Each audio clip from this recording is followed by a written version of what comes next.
Hey guys, welcome back, and if you are new here, I am Rizza and this is your channel for a productive and sustainable lifestyle. So if you are into productivity, sustainability, and skincare, I upload videos every week, so make sure you subscribe and hit that bell so you'll know when a new video is up. A couple of months back, for some reason, biglang nagkabutlig-butlig yung face ko. It was dry, itchy, and parang ang daming ganon na makate. And it actually looks like this. So, sobrang nag-freak out talaga ako kasi ever since naman I was blessed with clear skin. Pero yun talaga, as in sobrang buong face ko yung may butlig. So, when I started researching and nag-consult din ako sa derma ko, sabi niya, my skin was really dehydrated, kaya siya naging dry and flaky. Tapos, sabi niya rin na I was over-exfoliating.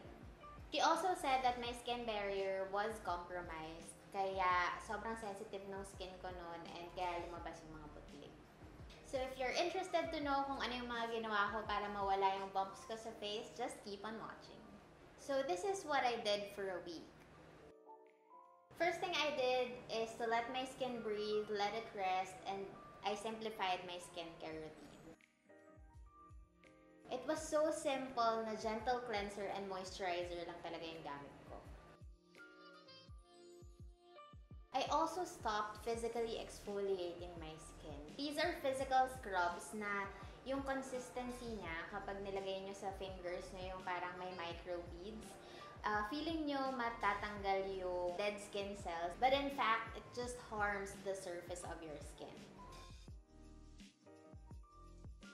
I also started using the gentle cleansers compared sa mga foaming cleansers because usually the foaming cleansers have more abrasive and harsh ingredients compared to those na hindi bumubula. Also guys, don't let the cleanser sit on your face for a while. Meron akong mga kilala na binababad talaga nila yung mga facial cleansers nila sa face.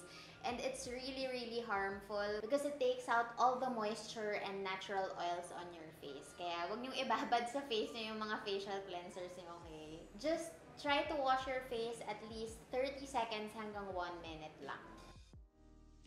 Next step is to moisturize. For that entire week, I only used an argan oil. Next step I did was to drink a lot of water. Since dehydrated nga yung skin ko, the derma told me na I should be drinking more water than usual. And actually, for a plump and moisturized and hydrated face, you always have to drink water.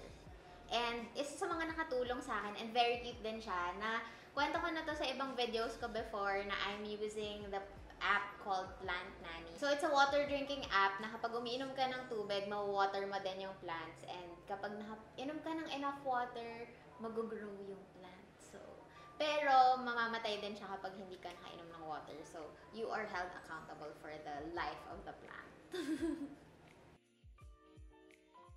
And last but not the least, and yun din yung advice sa akin ng derma, is to always wear SPF. Always wear your sunblock every day. Kahit hindi ka lalabas, kahit hindi mainit sa labas, you should still wear your SPF. Thanks again so much for being with me today. Don't forget to like, comment, and subscribe. Share this with your friends and family. Sending love and light your way, and I'll see you on the next one. Bye! Next naman is Chu.